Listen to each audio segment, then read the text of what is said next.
And we are live. Thank you so much for joining Civitasolis Reed Quintet Happy Hour. We're super excited to have Splinter Reeds here today, bassoonist Dana Jessen, and bass clarinetist Jeff Anderley. Thank you both so much for joining us today. Thanks for having us. Yeah, thanks for having us. Of course. Just a few logistics before we get started. We still have our call for Reed Miniatures coming up. Deadline is July 1st at 11:59 p.m. And you can access that by going to our projects tab on our website. And speaking of that tab, you can also access our previous happy hours, as well as we will keep uploading happy hours there so that you can look back on all the amazing info that we're getting during these times. So let's get started. I'd love to hear more from you both about just Splinter and its goals and mission as a quintet. Sure. Thank you again for having us. So, Splinter Reeds started in 2013. We kind of consider ourselves, off the bat, we sort of consider ourselves a new music ensemble more than anything. Most of what we do is collaborating with living composers to write pieces for our ensemble that we can add to the Reed Quintet canon. We tend towards the maybe more adventurous, experimental side of contemporary music and new music, meaning that we really thrive in the sort of extended technique land. A number of us have also other new music experiences. Myself and our oboist Kyle Bruckman are very active in the improvised music world. And so we try to have a lot of these different aspects in the works that we premiere and the works that we collaborate with composers. So a lot of our mission is really a dedication to creation of new works by living composers, to give them a platform, to give them some life, and presenting that to a wide range of audiences.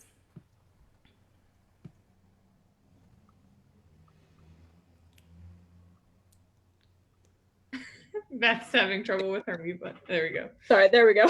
I was trying to not get screaming cat into the feed today. Could you just talk a little bit about how Splinter formed and any tips that you might have for someone who's trying to form a small chamber ensemble? Sure. So,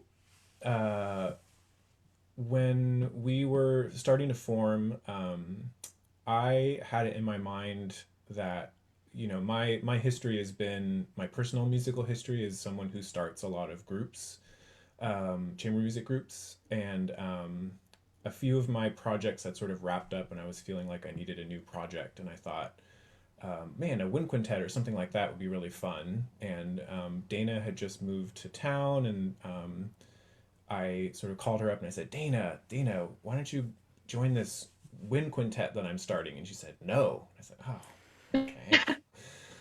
She said, actually, you should join this reed quintet that I'm starting. I said, oh, well, I don't even know what that is. And so she told me what a reed quintet was, and we both had the same oboist in mind for both of our groups, which is Kyle Bruckman.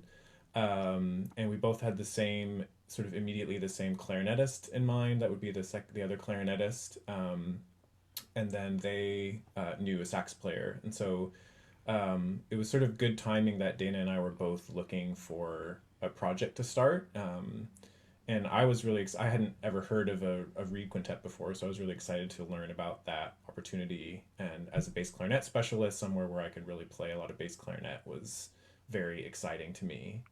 In terms of advice for starting groups, I mean, I actually teach a class about this at the San Francisco Conservatory called Musical Startups.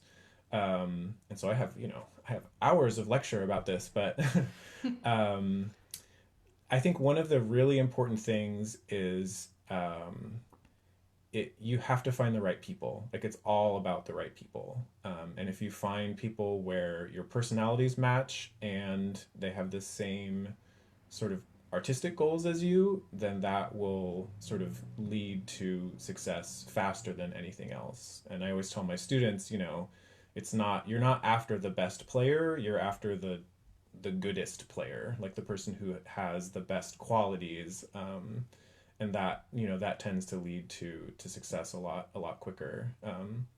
And when Splinter started out, the first thing that we did was we all got together and just read some pieces, and we could tell within the first like 15 minutes that it was going to work, just because we all liked the same pieces and didn't like the same pieces, and we were all kind of equally impressed with everyone's playing. And like, I think we all kind of feel like, gosh, well, I'm probably the weak link of the group because everyone else is so good, but we all kind of have that feeling about each other. So um, I think that's an important factor when you're thinking about starting up. Awesome. How do you both balance Splinter Reeds and the things you guys do with your own teaching and your other chamber music, solo, or orchestral pursuits? Yeah, it's like very carefully is the answer there. Yeah, I mean, this exact question I think is what all professional musicians are dealing with, right? The balancing act of teaching versus your solo career versus your chamber career versus any type of freelance work that you do. So, both Jeff and I have full-time teaching, positions, Jeff at San Francisco Conservatory and myself at Oberlin Conservatory. And, I think off the bat with Splinter, Splinter did not start when we were all in college. Like all of us were already pretty active as professional musicians when we started Splinter, and had already been, involved, pretty much within, midway through our careers already. So one of the factors with Splinter was that we weren't anticipating that, most of our income was going to come from this ensemble. And because of that, we sort of knew that it was going to be a group that was not going to be meeting, as regularly as some ensembles who rely primarily on that group, right? So it kind of, in one sense, made it easier for us to balance Splinter within what we were already doing, because it wasn't as much of a time commitment as some of the other projects that we were involved with. But, all of those things combined in our individual lives, and then adding to that, families and, all of that, it's a constant battle. It's a constant balancing act. And you just have to figure out what's right for you. I can't give you a blanket answer of what's going to work, because everyone has a different priorities and different values, what they want to spend more time on and less time on. And you start to figure that out as you get further along in your career. So again, it can be tricky, but you start to figure out what you're willing to spend the time on and what you're willing to dedicate your time on. Yeah, absolutely. Yeah, and I think there's so many ways to approach a career in music, right? Like there's as many careers in music as there are musicians, basically. And so again, it kind of comes back down to the people that you choose to be in the group, though. And it was good that we all were coming from the same place. And there was no one member who was like, no, this is going to be a full-time group and we're going to tour and play 200 concerts a year. And like we were all coming at it from the place of, I like this music and I like these people and I feel like we have something to contribute here as an ensemble and as artists.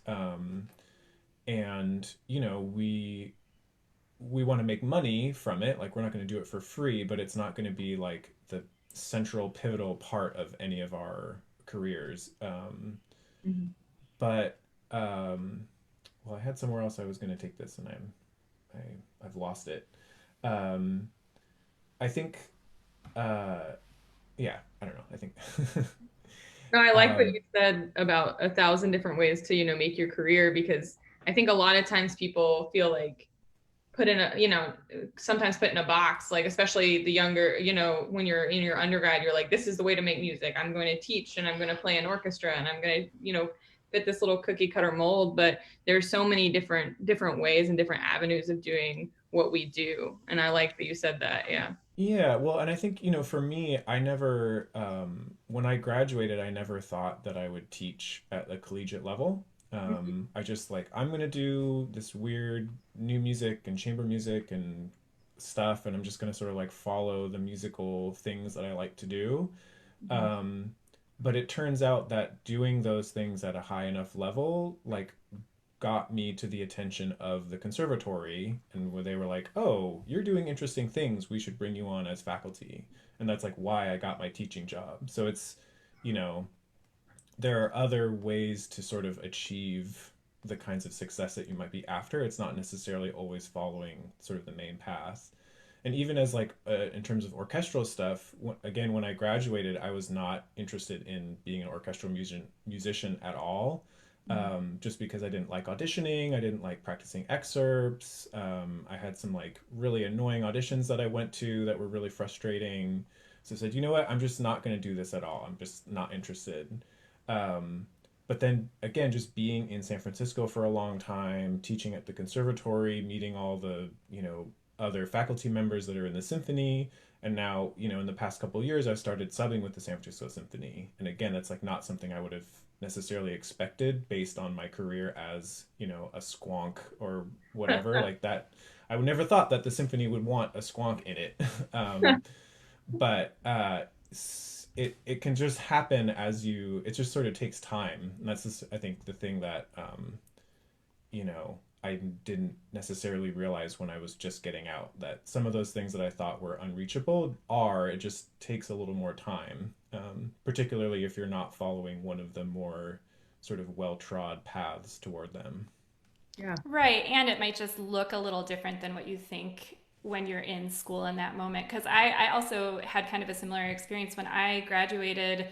I just wanted to play new music and improvised music. And there's not, there's no full-time job for Right. bassoonists to play like experimental music. That doesn't exist, unfortunately.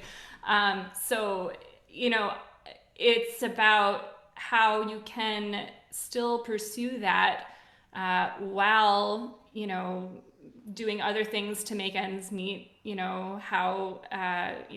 feel like I've done a handful of arts administration jobs. I've done a whole bunch of other things, and partly because I was pretty stubborn about what I felt like I would feel comfortable doing as a bassoonist. Like I just was not, I lost interest in orchestral music, and so I kind of stopped doing the freelance thing, mostly because I was stubborn about it, and I was thinking, if I play my bassoon, I just want to do the things that I'm 100% most passionate about. And if that means that I also have to do this other side gig, helping this organization write grants, that's better in my mind, because every time I pick up my bassoon, I'll be doing the type of music that I feel, that I'm most passionate about. So it just looks a little different, right? Yeah. I think for many of us, especially in Splinter, there's no clear, when you're in school, you can't always see the clear pathway. But it's there. And, just as Jeff was saying, there are, I liked that there's many careers as there are musicians. It's so true. There's so many ways to build your career. There's so many avenues to be able to continue to do the types of music that you're most passionate about. Yeah. I have an add-on question to that. Is that allowed? Uh, Yikes. Here. So when you talked about how Splinter, it's not your main source of income, I feel like when people have sort of up and coming chamber groups, especially as students, you're like, I just want to be like, we just want like to go all the way. And, when people say our name, like, oh, they're in that group. Like, what are the things that a full-time chamber group might be diving into that like a more like part-time or three-quarter time chamber group might not dive into because they have other things on their plates? I was wondering what the difference was. I mean, a lot of it is, I think there's two areas, and one of them is just quantity. Like, because of our other commitments, we're really not able to get together more than like 5 times in a year, just because we have our teaching and other performance and family life and all that stuff. And if we were younger and had fewer commitments and we're all doing this all the time, then we have the option to do a lot more gigs than we're doing right now, but we just don't have the bandwidth to take them on. So I think that's part of it, is that we're just not seeking out. We're like, what are our 2 fall tours and what are our 2 spring tours? And we just sort of like try to fill those up. And if we had more time and more interest from the group, then we would sort of add things to that. But it's also like, then you really have to be prepared to tour a lot, because you just can't play the same local audiences over and over again. And I think none of us were really interested in like being on the road 100 days out of a year or more. And I think the other big area that we would be doing more of is a lot more like educational outreach and school visits and things like that. Because that's, a lot of our stuff is based on like collegiate residencies. Like we'll sort of do a collegiate residency as a sort of a like the anchor, and then we'll do gigs around that. But I think if we were doing a lot more performances, we would add on like elementary schools and high schools and middle schools and other sort of community things like that. And that would add to the number of performances that we do in a year. Absolutely. Um, That makes but it sense. really comes down to like, everyone just has to commit like right when you are in your mid 20s or early 20s, or like right when you're sort of getting out of school. If everyone just commits to that, then it can happen.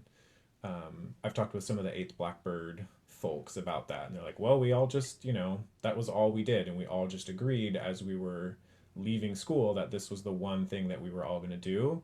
And you know other groups have said that too, and then it hasn't worked because someone's gotten a job and someone's moved away, but they all just managed to sort of stick together. And that's one of the reasons why they were able to have so much success, is just because they had a long history of playing together before they even sort of emerged as a professional group. I mean, they also had like very innovative ideas and are all fantastic players and stuff like that, but they've said that like one of the factors for their success is just that they started early and all went all in on the project.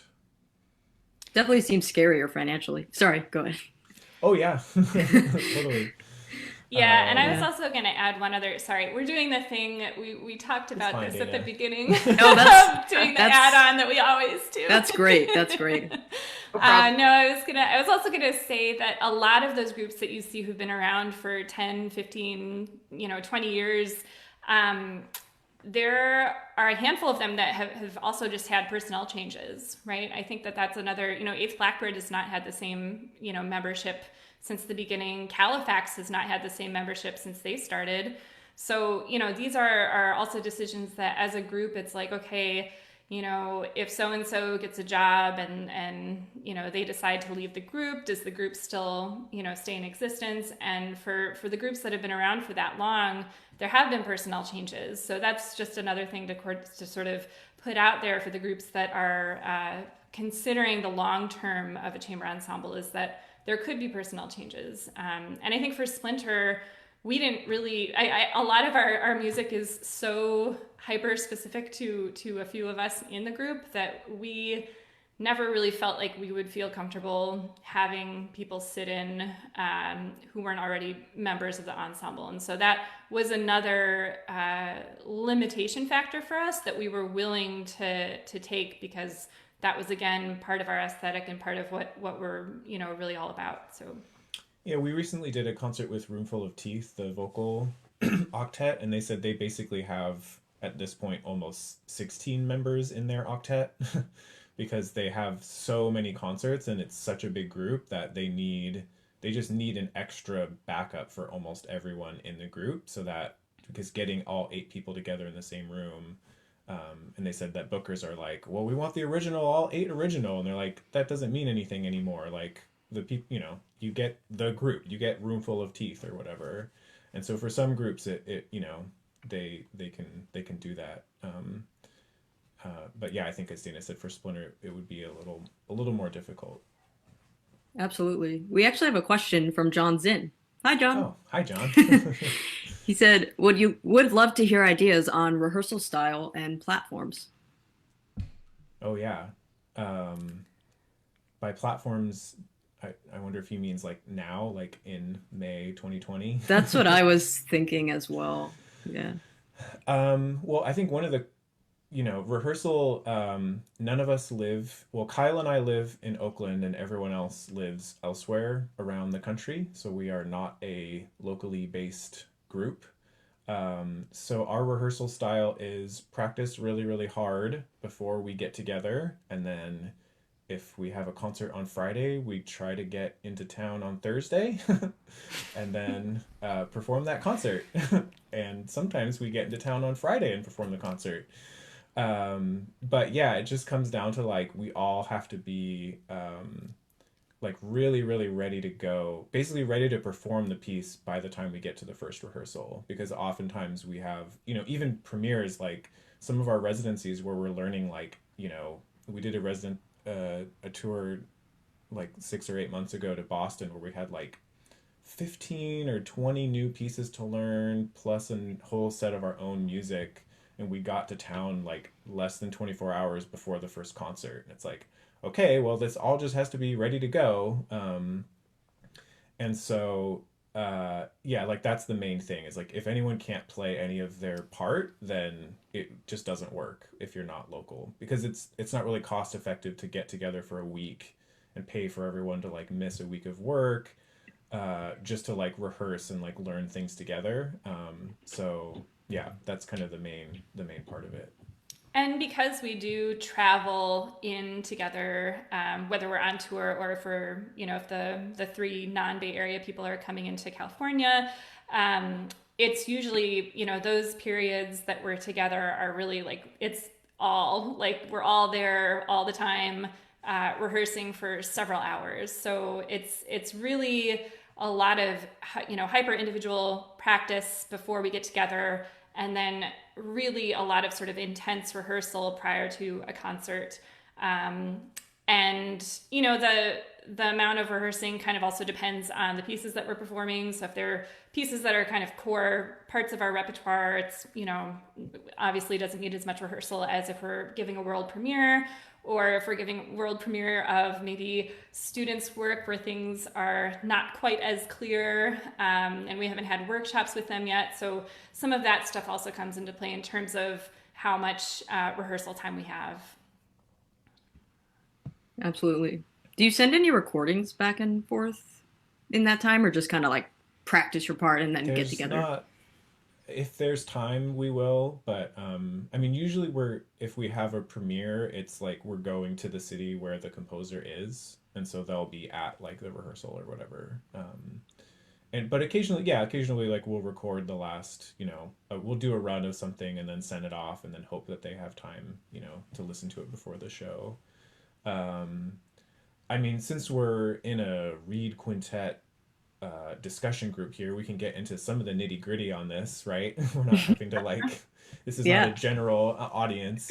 But I think in terms of specific rehearsal techniques, like a lot of conducting helps a lot. And sort of like having it, we like know who to look for various conducting and cue markers, marking the heck out of your score before you get there so that everyone, knows where all the important parts are.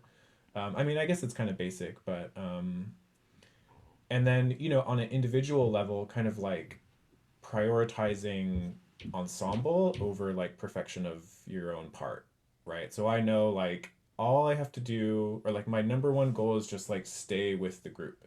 And if I stay with the group, then that's like a success. And if I like miss some extended techniques in there, like that's okay because like the piece will work even if I miss some notes, and not getting like so wrapped up in trying to play your part perfectly that then you sort of get off. So I think that's kind of like our recommendations. definitely. We have another question here from Matt Briggs. He says, speaking of the specificity of your music, what's the selection like for your repertoire? What are the qualities you're looking for in a new piece? That's a great question. Um, I don't know. I mean, we sort of make a joke that basically, like, one of the ways that we started finding music was just finding all the pieces that Califax didn't want to play. um, like all their things like that's a little too weird for us. We're like, oh, we'll take it. We'll take a look at it. So I don't know. I don't know, exactly know how it has arrived, but we kind of have a group aesthetic that's a combination of all of our interests.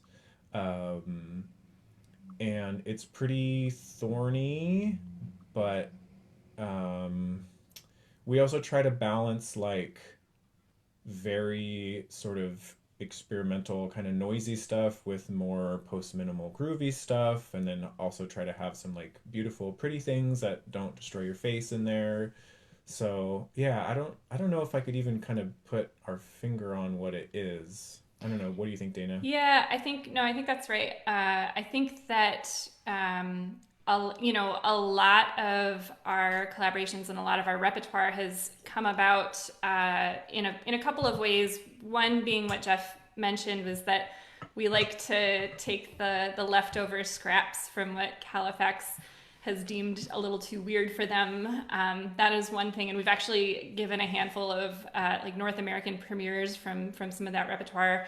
But another thing is just that because so many of us have been active in the contemporary music scene for a while, we've cultivated a lot of relationships already with composers.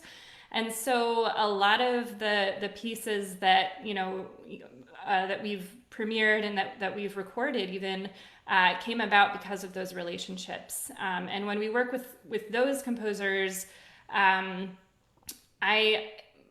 part of it is really trying to honor their aesthetic. We're approaching them because we like their music, and we're trying to figure out how our five individual and collective voices can come together within that aesthetic.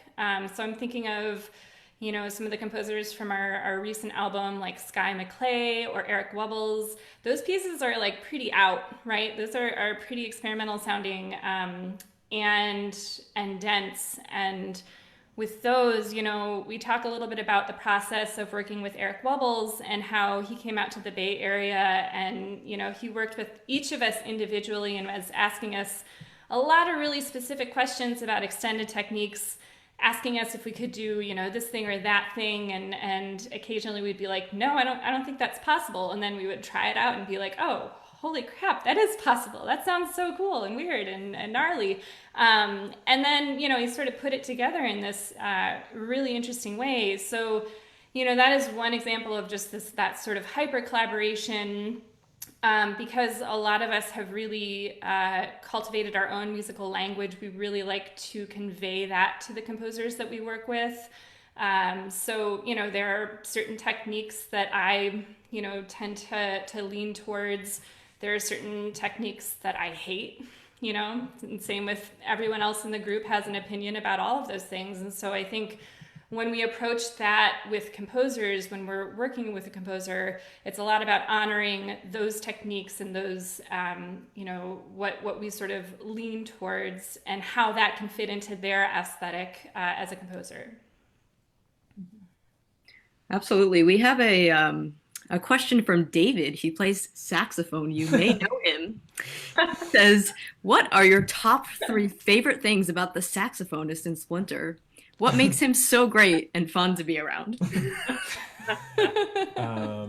He's really good at slap tonguing. I was gonna say he's good at answering emails. Oh. Always important. No, I mean, sax. I don't know how you feel about being a sax in this group. As sort of like more of an interloper than even the bass clarinet, but it's tough to find. Like, I feel like the sax has one of the more challenging roles in the group because of how different it is. I feel like the other like more challenging one is oboe because of how hard it is, and exhausting it is versus the other instruments. What's your experience been like, Beth? Yeah. Yeah. Well, Beth loves slap tonguing too. Yeah. Well, it's the best. Yeah. I like to push them into extended techniques whenever possible. She likes for multiphonics you. too, right, Beth? Yes, so does Louise, though. We Oh, always yeah. talk multiphonics. That's Yes. awesome. Not so many. I'm just learning a couple. Starting with that, yeah. We have a We question have from a, oh, sorry, oh, Lara, go ahead. We have a question from another saxophonist, Thomas Kurtz. We go to school with him. Can you talk about some tuning exercises that you found most beneficial for the specific instrumentation of the reed quintet? Oh, you know, I don't, we haven't really done any tuning exercises as a group. Um, They're I just think, good as they are, you know. They well, don't. I think, you know, part of it is because we like figured that all out in previous groups, basically. Like, so by the time, and that's sort of the story even with things like booking and PR and stuff like that. Is a lot of, you know, one of the reasons that Splinter has had like what we feel like is a pretty rapid rise is because a lot of these things we figured out in previous groups and previous iterations of ensembles that we've been in. I can talk about a squonk tuning exercise that I love. Squonk's my bass clarinet duo, uh, which is basically turn out all the lights in a room and play perfect fifths and tenths until the room starts to hum. That was sort of like how we got started, basic as a duo. Is just like play, like find just discover just intonation as a with just two people to like really hear those intervals. And then once you can do that, then you can sort of start to extrapolate that to a larger group. But for me, at least, that's like so much of my intonation, like understanding, is coming from just really hearing those just dyads as sort of like spiritual beings that live in the world or something. Definitely. We find that when you do intonation exercises, like if you, let's say you spend like 20 minutes warming up together, I know, I know when we were doing that a lot, the year before last year, we found we got really tired. And by the time we got to repertoire, like our embouchures were kind of shot. Like it's hard to find the balance between the two for sure. Yeah, and when I would do this with Squonk, that would be our whole rehearsal, would like just be that. Like we would just have an intonation rehearsal that we just like spend the whole time doing that because you can't, it is a different kind of, yeah, effort that you're doing, and your ears get tired and your face gets tired because you're adjusting so much. So yeah, you almost would want to have like a slight separate rehearsal for that. For sure. Mhm. So for our next question, we were wondering how Splinter's members divide up different responsibilities, whether it be financial responsibilities or arranging travel, rehearsal schedules, etc. Sure. So that was something that again, Jeff sort of mentioned that many of us had already had some experience with other ensembles and other organizations prior to starting Splinter.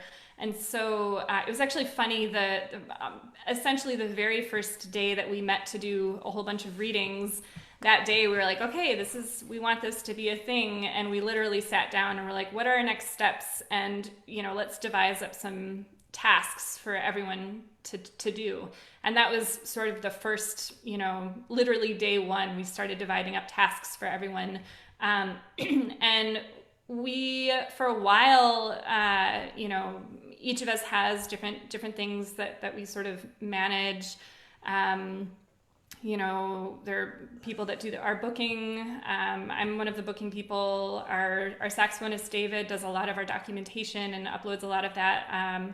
We have people who are, favor doing grant writing, that sort of thing. So like we kind of, you really first have to establish what are all of the tasks that you need to achieve. Like what are the things that you as an ensemble need to address or need to continuously address.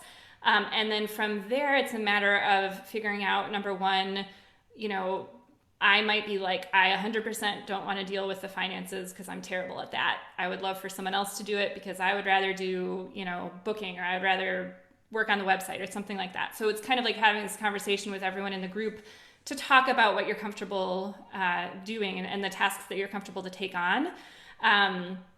And for the first few years, we would also just check in on our tasks and be like, does somebody need a break from doing this job, or does somebody, I think for a while we were, and we're still pretty bad at social media, but for a while we were just like, we can't, who wants to do the social media stuff? Because it's definitely, I will be the first to admit that it's not our forte. And one of the tasks, among the group that all of us would kind of collectively, groan at having to do. But for sure, I think it is important for chamber groups to have a division of labor within the ensemble, and to continuously check in on that to make sure that it's not something that's set in stone for the life of your ensemble. It's something that you should regularly check in on and decide if you want to change tasks, decide what's working, what's not working, and then sort of make the assessment from there of how to move on.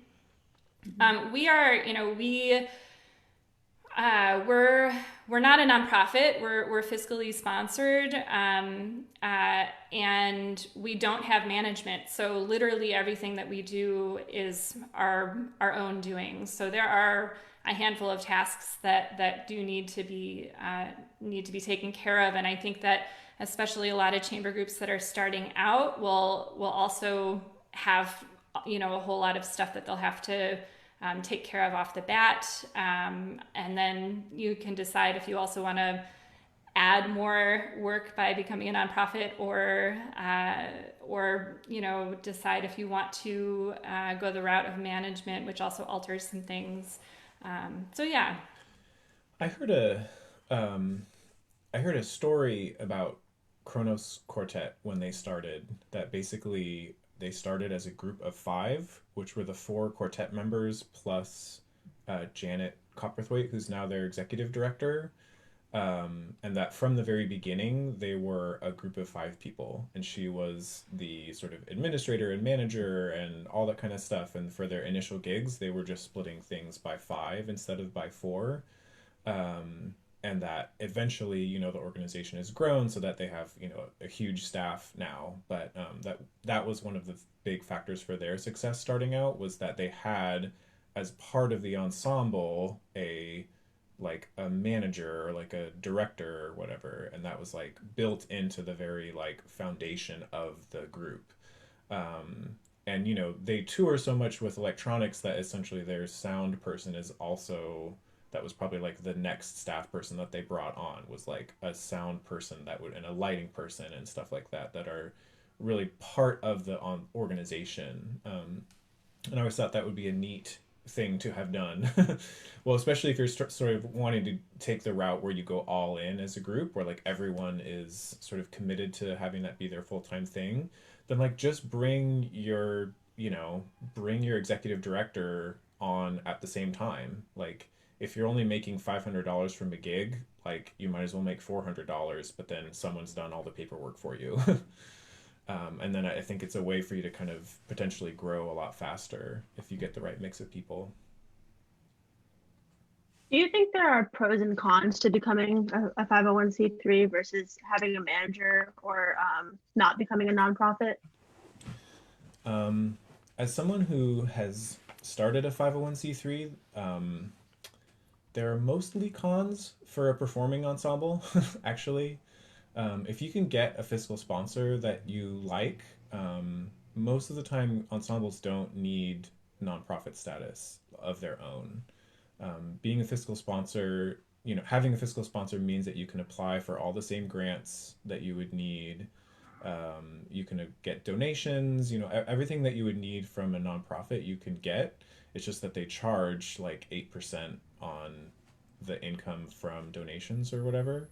But having a nonprofit is just a lot of work. It's costs around $1,000 to start it up initially, and then you have to have a board that has to have meetings, and there's just a lot more paperwork and a lot more maintenance for a nonprofit. And if you're fiscally sponsored, the reason you're paying for that is because someone else is doing all that work for you. So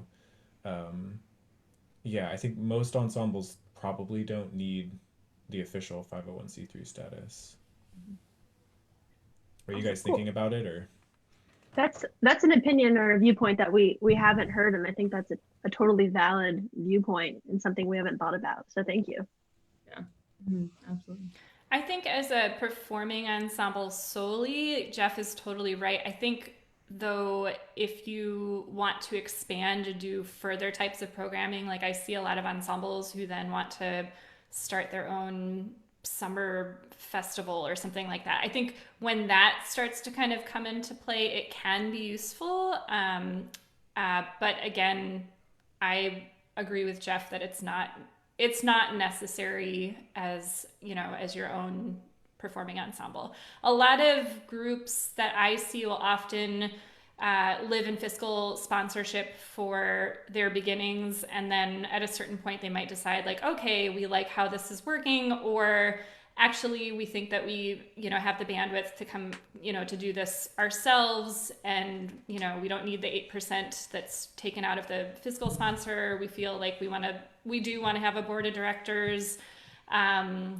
You know, and in some organizations, the board really contributes financially to the financial health of the ensemble and the organization. And some people feel that that's necessary for the ensemble's existence or the organization's existence. So it really just depends. But I think it is important to say that it's not. You know, I think there used to be this idea that it was sort of a requirement to become a 501c3 nonprofit, and that's totally false information. It's not. You can be totally active, still successful with fundraising and grants as a fiscally sponsored group. Yeah, I think just wait until you need it. Like, you'll know when you need it, and most groups won't get to that point. So. Awesome. Thank you both. That was a lot of really useful information, and like I appreciate, you know, both sides of that. So moving on to your albums, we've really enjoyed listening to both Got Stung and Hypothetical Islands. What was the process like of working together, both logistically and musically, to create these albums? It was really fun. I mean, recording is, as you guys know, challenging because suddenly everything has to go from, you know, in the 90% perfect to like as close to 100% as you can get. But one of the big recommendations that we had is to have a producer at the recording session. So have someone who is a musician who can sort of watch the score for you and like help you keep track of takes and sort of tell you when it's time to move on because that's as good as it's going to get, or like I don't hear the mistake that you're hearing, like please just move on. And so so Ryan Brown produced our first album and Eric Webbles did the second album, and having them in the studio was like, that saved us a lot of time and heartache because they could just be like, nope, it's fine, like you're good. You know, they're pretty expensive, so we had to sort of save up over several years of sort of performance fees in order to pay for it. You know, one of the ways that we saved money was by trying to do some of that ourselves. So like a lot of the editing for the albums was done internally. We can add that to a list of things we like about David. He's like really good with that. So he edited like a big chunk. Maybe did he do all of the first album? I think it was between him and Kyle. And then Kyle and I did the second album for the editing, and that helps. And yeah, I don't know. Is there specific stuff that you're wondering about beyond that, or? I was thinking, how do you guys raise the funds for that kind of thing? I know it can be quite expensive to record a CD and pay people to do that kind of thing. I think our first album maybe felt more expensive than our second album because by the time we were putting together our second album, we had already, you know, been receiving a few operational grants. We'd already been, you know, I think that year in particular, we had a pretty healthy financial year from our gigs. And so we were able to set some finances aside. Did we do a fundraiser for the first one? Okay, I think we were like No. talking about it, but we never did. That one felt a little bit more more like a shoestring kind of budget to put that together. But really, it is a matter of just planning and considering in advance, like if you know that you have some gig opportunities, or if you know that you're planning on applying for grants. There are grants that support recording projects, and really just doing your work and planning in advance of it to set some money aside to save for the recording project itself. Awesome. Yeah, really interesting. Thank you so much for sharing. Could you guys share what your goal is when giving a master class, and how you divide up your teaching during a master class? It kind of depends on what type of masterclass we're giving. We do a whole bunch of different types of masterclasses, but we tend to mostly work a lot with composition departments. So a lot of our masterclasses are actually working directly with composers, sharing with them some of the pieces that have been written for us previously, and showing notation, sharing extended techniques, and doing some demonstrations. For those master classes, we often will sort of project scores and, play sections of scores and kind of open it up for Q&A, or how, people might request, specific people to to hear some specific extended techniques. That we've kind of really locked in fairly well, I think, for the ensemble. We also do chamber music masterclasses. Those are often, we'll just kind of divide within the ensemble. It's a little tricky for, it wouldn't work for all 5 of us to be coaching a quintet, at the same time. So often we just kind of, if we know ahead of time, how many groups will be playing or whatever, we'll sort of just divide among all of us. So, yeah. Yeah, and I think, some of us are coaching chamber music as part of our sort of daily life. And so those people will often sort of start the master classes, and then other people can jump in with other comments and stuff like that. But yeah, it is a little funny sometimes to have 5 people all sharing their insight on the same, like, 12 measures of of a wind quintet or whatever. And I think also we each have kind of our own specialties in terms of things that we like to talk about. And so often if we as a group can see, like, oh, well, they're having, issues with kind of this thing, like, Dana, you should talk to them about this, or like, David, you should talk about this, or Bill, or whatever. So we'll kind of, if we feel that there's a particular thing that the group needs to work on, then the member of Splinter that is most suited to talk about that will often jump in. Yeah, and if we're talking about breathing, Jeff is the person that takes over, because he has this really scary device called the Stick of Doom. I've used the Stick of Doom. Yeah, Laura was one of the initial, she was my guinea pig for the Stick of Doom.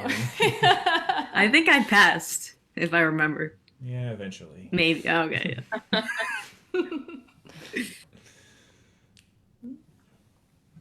Alrighty, so let's move on to our long-awaited lightning round questions.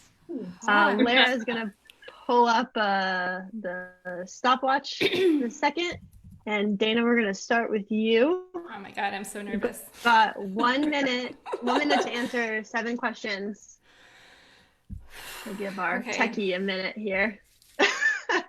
Just deep breathe, Here we go. I know, this is like more nerve-wracking than performing in Splinter. We get to choose our category? Yeah, what's my category? It varies. It varies. Oh, okay, I see. All right, Lara, count me off here. God. Oh my God, this is terrifying.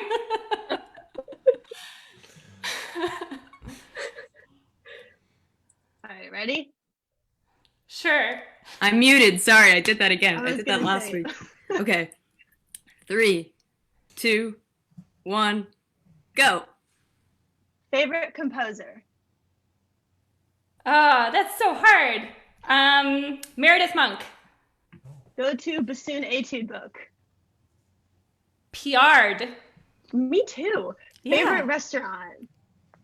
Oh no.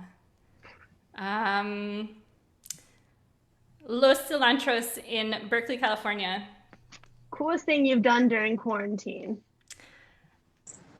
I've gone on a lot of bicycle rides. Favorite childhood cartoon? Ren and Stimpy? Favorite cereal? Granola? Weirdest extended technique you've ever been asked to employ? Oh, nothing's weird. Stomping while playing. Good job. You did it. Was that You did it. Oh, Great. God. it? Oh, Amazing. Awesome job. Crazy. That was fun. Are you ready, Jeff? I'll never be ready. Okay. I guess I'll just count off for myself to start the timer. Okay, I'll count off for you. Okay. 3, 2, 1. Current favorite piece of music? Ooh. I'm thinking about recording New York Counterpoint in quarantine, so I'm having kind of fun with that right now.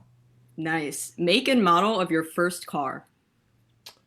Well, my first car was a 1980 silver diesel Mercedes. Whoa. Wow. Favorite standard piece of clarinet music? Standard? So, like Evans of Porin, does that count? Sure. Favorite comfort food? Pizza. Nice. If you could play any other instrument, which would you choose? Barry sax. Favorite piece of reed quintet music? Splinter. Favorite performance memory? Playing Splinter. I don't know.